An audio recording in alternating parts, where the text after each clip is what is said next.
Hi, I'm Bonnie Annis, representing the Northumberland Central Chamber of Commerce, and I'm here today with Denise Liboiron. Oh, Liboiron. very good. She went Uh, languages. Go English, go French. We're a bilingual country. And today I'm talking to Denise about a couple of topics. First off, the chamber membership.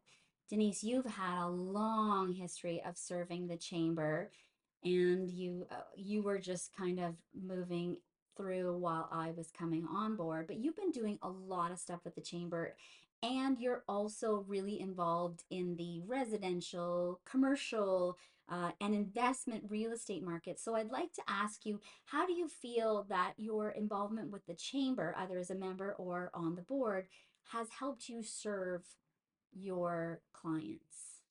Okay. Should I be talking to him or you? Talk, you can talk over there, you can talk over I've here. gendered the camera. Okay, To he. that's fine. He's just gonna sit there quietly. So, yeah, the chamber, I would say, has been beyond valuable. It's hard to put it into a couple of sentences, but I started on the chamber and moved through various membership committees as well as positions throughout the board, moving up to chair and then to past chair, where you pass the baton and you pass on hopefully some of your insights and wisdoms to the next membership. And I grew in real estate and in commercial and investment, which a lot of people don't get into. They sort of stay in residential. But as I was involved in the chamber membership and community, it sort of rode along with me, and sort of fed into my business. I saw the needs of the community. I love entrepreneurs. I've come from an entrepreneurial background, and my whole family, as well as myself in previous uh, ownership of property of businesses. So I would say that it fed information to me firsthand that I could then pass on to my clients, and that made me have leverage, and it was invaluable if I We've become a heard that. resource. Yeah. We've heard that in every single video we've done, Hmm. that the chamber has been a tremendous business resource.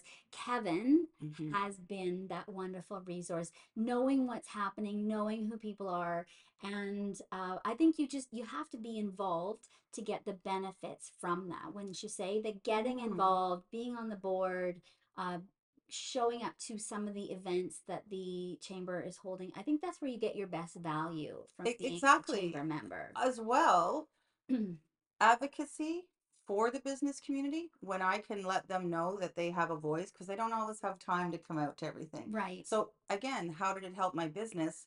I became a resource for them. They would tap into my new information, And regulation sharing changes, that with everyone else. sharing that, and then sharing it back to the chamber to feed it up the channel of the Ontario and the Canadian Chamber. So you've been involved in real estate for a fairly long time now. Yeah. You're a seasoned professional, I let's just say. So knowing that you've probably seen a lot of changes in the market and that it's continuing to evolve, um, can you tell us about some current trends or challenges that you're seeing in the real estate market now? And how do you help your clients? I know that resources is great. You've already mentioned that, but how do you help your clients navigate these changes in the industry? Well, there's a lot of moving parts lately. In the last 4 years, I'd say leaps and bounds from information technology being introduced to the market that can allow people to access data on their own. Mm-hmm. I think there'll never be an AI replacement for real estate. I'm going on record to say that, because it's such a nuanced business and there's so many personal scenarios where they need to talk to you and they don't want to just go sift through a lot of That data. leads me to my next Mhm. question then. And I agree with you. It is something where you connect so deeply with people. Do you have a story that you can share, a recent story that kind of relates to that? Yeah, I have a couple. I have a ton, actually. I have a bank of wonderful reasons why I like to do real estate as much as it's taxing on your life personally. But, people going through estate sales when a loved one has passed, and it's traumatic. You're grieving, but you're navigating lawyers and probates and all kinds of things and clearing out the items. So I just become a great resource for them. And I've been thanked to the point where I swear it outweighs the commission you receive doing it.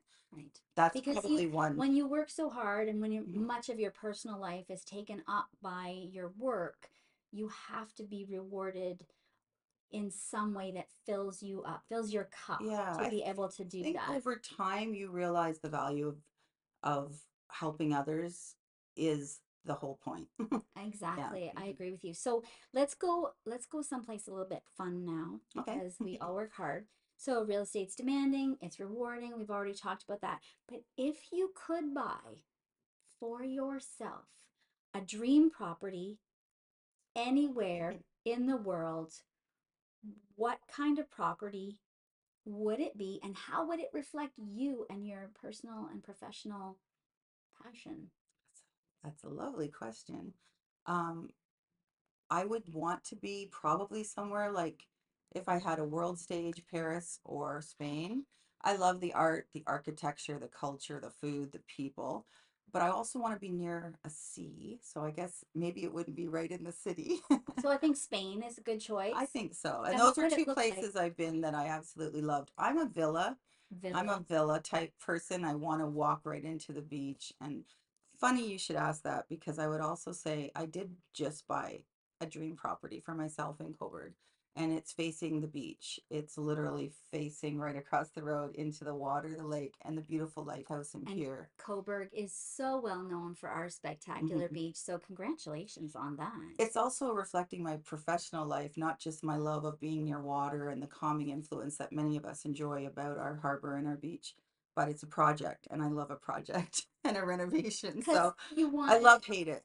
yeah, you want to be busy, and then when you're Mhm. busy, you're like, I wish I could slow down. But then when you're not busy, Mhm. then you get another project and get busier again. But it also informs my business life too, because it helps me to pass on lessons learned in the process. Because you have that personal experience. And let's face it, we don't have nest egg pensions as realtors. No, So there's being an no, entrepreneur, no, many people could relate to this for the chamber. we don't have Um, pensions at all. yeah. That's right. Yeah, we have our real estate for sure. I get Yeah. that. Um, Or our businesses. yeah, exactly. As an entrepreneur myself, I can totally relate to that. Hmm. Um, I want to thank you for your service through the chamber. You've really influenced. In fact, I do believe we had a conversation in the grocery store Yes. where you said, "Hey, why don't you consider being on the board?" And then here we are. So thank you for that. Thank you for everything you've done for the community and for what you continue to do to help people. And thank you for taking your time today because we know it's so busy. It's so hard to Hmm. get out, to get a little bit of time to sit down for 5 minutes. But I thank you for that. And I look forward to talking to you again. Thank you. Bonnie, thank you. You're welcome. Oh, really?